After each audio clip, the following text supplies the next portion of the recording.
Hello, আসসালামু আলাইকুম guys, সবাই কেমন আছেন? আশা করি সবাই ভালো আছেন। তো গাইস, আজকে আমি আপনাদেরকে দেখাবো একটা গ্যাসের দোকানে সারাদিন কত টাকা সেল হয়। তো প্রথমেই বাজারে দোকানে এসে গেলাম। আর এই যে এটা হলো আমাদের দোকান। তালাটা খুলে দোকানটা ওপেন করব।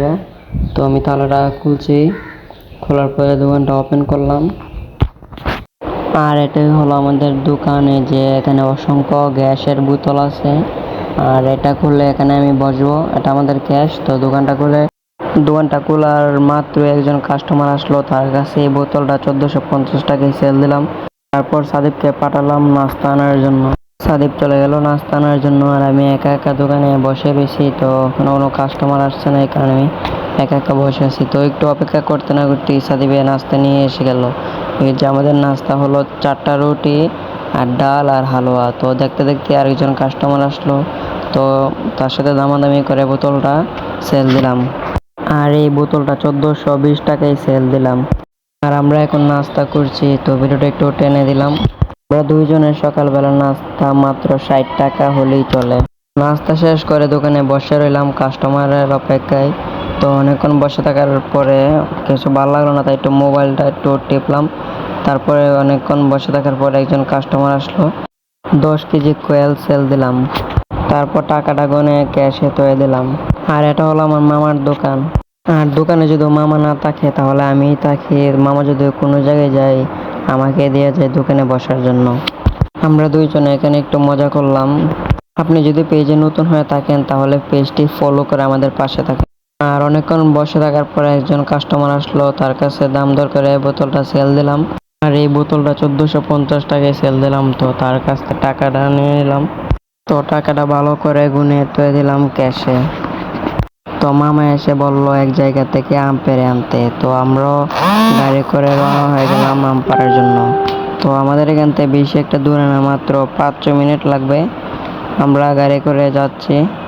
আর এটা হলো আমাদের চুয়ারকুড়ি বাজারের রাস্তা, নাসিরনগর টু চুয়ারকুড়ি। তো আমরা এসে গেছি। আমি এসে একটা আম নিয়ে খাওয়া শুরু করলাম। তো আমটা অনেক মিষ্টি। আর এই জায়গাটা হলো চটিপাড়া। আর আপনারা দেখেন আমটা দেখেন, তো দেখতে যেরকম খাইতো এরকম মিষ্টি। আর আম পাড়া শেষ, তো আমরা ব্যাগ গুছিয়ে চলে গেলাম বাড়ির দিকে। তো আমি যেদিকে যাচ্ছি এদিকে মনে হয় না জীবনে কোনোদিন গেছিলাম। তো এই বাড়ির চেপা চাপাই দিয়ে আমরা যাচ্ছি। আর এটা হলো চটিপাড়া গ্রামের ভিতরে। আজকে আমাদের এখানে প্রচুর গরম ছিল, অনেক রোদ ছিল, এই কারণে পুরো শরীর ঘেমে গেছে। আর আমি কোন দিকে যাচ্ছি আমি নিজেও জানি না, আমি খালি হাঁটতে আসি। তো এটা কোন জায়গা আমি চিনছি না। এমনিতে এটা হলো চটিপাড়ার গ্রামের ভিতরে হিন্দু বাড়ির এদিকে। আর আজকে যে গরম পড়ছে, এই গরম দিয়ে হাঁটতে হাঁটতে পুরো গামে ভিজে গেলাম। আর রাস্তা দিয়ে যাওয়ার সময় এক লোকে আম চাইছিল, তো তাকে 3-4টা আম দিল। ভিডিওটা সবাই শেয়ার করে দেবেন আর লাইক কমেন্ট করবেন। আর ভালো লাগছে না। তো আমরা কোন দিকে যাচ্ছি আমি রাস্তায় চিনছি না, তো ওই দিকে কোনো সময় আসি নাই। তো দেখেন, আর আমরা এখন যে রাস্তা আছি, তো এটা হলো সুচুরার ভিতরে চড়িপাড়া যাওয়ার রাস্তা। তো এই রাস্তাটা চিনি। আর আমরা এখন মাঠে হাঁটতে হাঁটতে যাচ্ছি, তো ওই রাস্তা দিয়ে যেতে অনেক ভালো লাগে।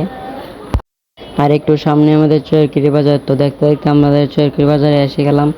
আর আজকে ভিডিওটা বেশি বড় করব না, এমনিতে ভিডিওটা বেশি বড় হয়ে গেছে। আর আজকে যে গরম, এই গরমে দোকানে থাকতে আর ভালো লাগছে না, তো আমি চলে গেলাম বাসা। তো ভিডিওটা এই পর্যন্ত যারা যারা দেখছেন তাদেরকে অসংখ্য ধন্যবাদ। আসসালামু আলাইকুম।